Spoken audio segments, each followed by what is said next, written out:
Carpentry.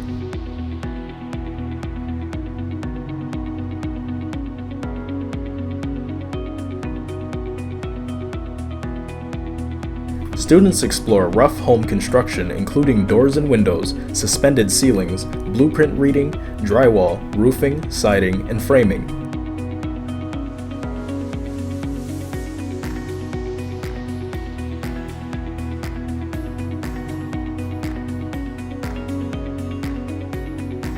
In the indoor workshop, students will learn the tools and procedures that are used to complete a Habitat for Humanity home.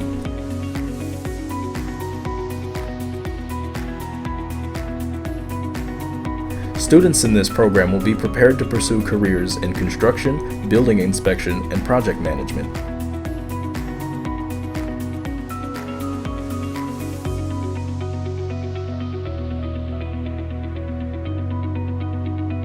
Students interested in this program should apply for building trades.